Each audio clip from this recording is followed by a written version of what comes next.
What the hell happened to Stolas? It feels like the longer Helluva Boss as a TV show has gone on, the more and more people have begun to turn on one of its biggest characters, Stolas. With more and more videos popping up from people who believe that not only is Stolas a poorly written character, but is probably the biggest thing that is ruining the show.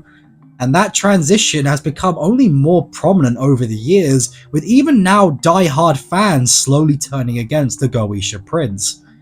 But is this actually fair? Does Stolas really deserve the hate he gets? And did he really ruin the show? Well, with Helluva Boss returning in only a month from now, I thought we'd take a look back and see if we could answer this very question. And maybe, just maybe, figure out if there really is anything worth saving about his character. It's time to put the bird on trial. Hey peeps, it's the Pink King here, and yes, today we're going to be talking about everyone's least favourite bird. You know, I have a little rant here. It's not fair that all these other guys have gotten to make videos about Stolas and I haven't yet. Even the wonderful Artiste made a video on him, but I haven't made a video on him. It's not fair. This needs to be corrected. But all jokes aside, who is Stolas? For the three of you who don't know. Stolas is one of the many princes of Hell, and is from the powerful Goetia clan, with him playing an important role in Hell with watching over the grimoire, and according to legend is also an astronomer. In Helluva Boss, Stolas is a very emotionally driven figure, with him getting more and more screen time as the series goes on, until he's basically a main character.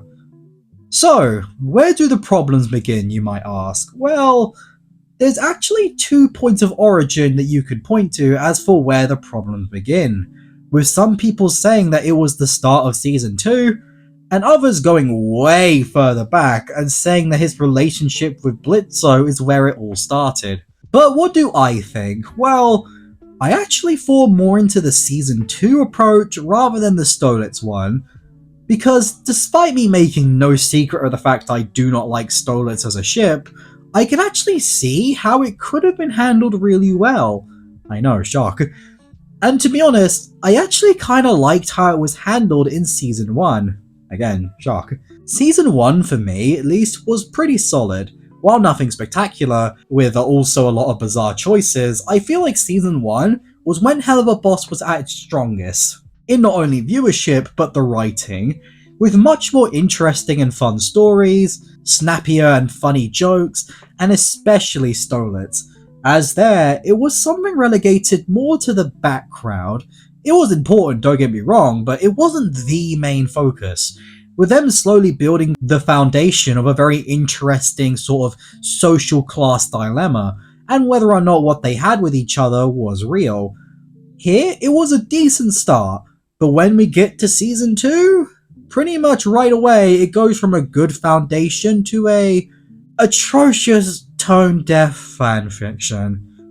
As in the very first episode of Season 2, suddenly instead of Stolas being a very transactional deal, they're suddenly well acquainted, and have known each other since they were children, with some awful decisions like them for whatever reason making Blitzo basically... Yeah, there's no way to sugarcoat it, basically sold into slavery, and still expecting them to have a relationship where the audience can root for them. Other way smarter people have pointed out the blatant issues with this sudden change, better than I ever could here, so I'll keep this brief. In making this drastic change, you suddenly turn an interesting relationship into an almost messed up catastrophe that now introduces tons of very serious problems that the writers simply put are not smart enough to tackle. And for me, here is where it all begins to go downhill. As in Season 1, Stolas was a fairly mysterious character, with some oppressed emotions but a still powerful figure, which, while nothing special, was something interesting. There was something to Stolas that was worth expanding on. But in Season 2, I don't know man, he seems much more pathetic as a character, as despite what he says, he mistreats his daughter by barely being there for her at all, as well as almost having zero empathy for Blitzo and the messed up situation he forced him into. And now you might be asking yourself, what's the problem? After all, it's hell. Of course characters are going to be bad people. But the problem here is that they have Stolas do all of these things, and yet they will portray him as the victim. The writers are so afraid to make Stolas accountable for his own actions that they try to make the audience feel sorry for him by basically giving him cop-outs. Oh, he cheated on his wife, who was also forced into an arranged marriage just like him? Well, we'll just make her a one-dimensional evil punk villain. Yeah, that's fine. Oh, Stolas is not a healthy relationship? Well, we'll blame Blitzo for most of the problems. Yeah, that seems fine to me. By making him an even bigger douche than he already was, that seems perfectly fine. By now, you're probably noticing a pattern here. Any opportunity they have to make Stolas accountable for his own actions, and have the audience question him, they suddenly shift the blame because they don't want people hating on their spoiled prince, which ironically has only served to make people hate him even more. Hold on peeps, do you want to be featured in a video? Like Wolfbane Show, Bean Ballers, and Manatee Dino? Then you need to subscribe right now. I'm on a mission to overtake a certain someone, and I need your help to do it. So, be sure to subscribe right now, because I will be selecting random subscribers and giving them all shoutouts in future videos. So, if you want to be one of the few lucky people, then subscribe and tell me that you subscribed down in the comments. And who knows, you might be one of the next few people to be featured in a video. So, join to help the cause in order to defeat Slime the Scrabble. And with that, let's get back into the video. This choice is genuinely baffling to me, especially when you consider the fact that you can have bad people be interesting main characters. One example, and it's a very rough example here, take Johnny Bravo. His actions are not healthy ones or even good ones, with how he constantly hits on women and is overall a little creepy with them.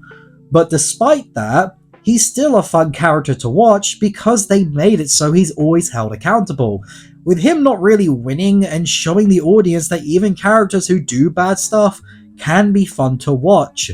Again, it's a rough example, but it's one I feel holds true here. And I'm not saying that Stolas and Johnny Bravo are the same character, not at all. But here, the constant attempts made to make the audience feel like they have to be sorry for Stolas, despite him never being held accountable, not only feels forced, but extremely biased. Especially taking into consideration how poorly the other characters will get treated by the world they inhabit and the writers in order to make more time for Stolas' pity party. Audiences can tell when writing is genuine, and I believe the reason why people don't like Stolas is because he's someone who's been written disingenuously.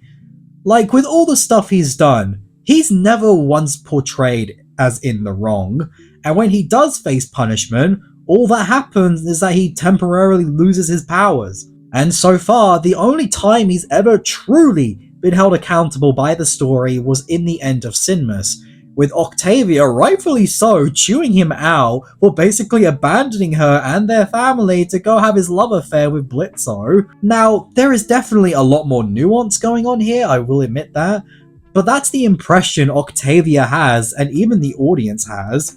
It's hard to feel sorry for a character when that character has been getting nothing but special treatment. Something I like to call Vivsy Pop privilege. But with all that in mind, to bring it back to the main question of today's video, did Stolas actually ruin Helluva Boss? Was his downfall across Season 2 truly ruin a series with such promise? Well, yes. Kind of.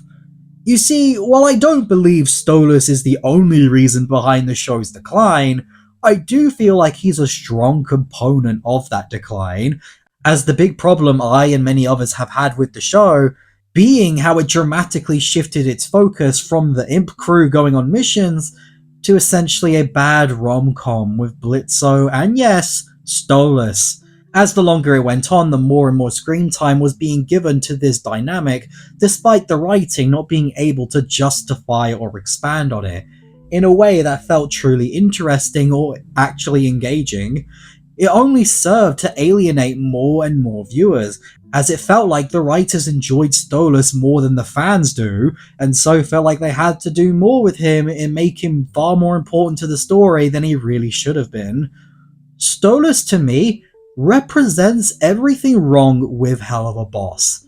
It's now too complicated, with a lot of unjustified emotion and blatant favoritism by the writers, with Helluva Boss going from the more fun and easy to digest sister series to the more grounded and serious Has-Been Hotel, to now trying too hard and taking itself far too seriously, and so has lost that fun magic that was made in Season 1. But is there a way to potentially fix this? Can Season 3 possibly find a way to redeem this major problem? Well, it's all going to come down to how they handle Stolas in the future, because if they can find a way to make Stolas confront his actions, confront himself, and actually develop him more, with his new role of a powerless figure in hell, I actually feel like they can redeem Stolas. But it's going to take a lot of work and time, and maybe even the separation of Stolas. I swear, if this series ends with Stolas and Blitzo peacefully breaking up and going their separate ways, I'll make a 30-minute long video praising this show, because not only would it be risky, but it would probably be the best and healthiest way to pay off both of the characters. Could you imagine how interesting that would be? This series that started with Stolas in a toxic relationship ends with both of them going their own separate ways for more healthier lives. Whether they're able to do that, however, I don't know. But here is where I ask you peeps. What are your opinions on Stolas? And what would you do with him in Season 3? Be sure to let me know what you guys think down in the comments below. And if you perhaps enjoyed today's video, then be sure to like this video and subscribe. Doing so not only tells me you want more content just like this, but it helps me make that content for you guys a whole lot faster. Also, be sure to let me know down in the comments whether you agree with me or not. This is an open topic, we're allowed to have disagreements here, it's alright peeps. And with that, it's been the Pink King here, and I will see you all next time.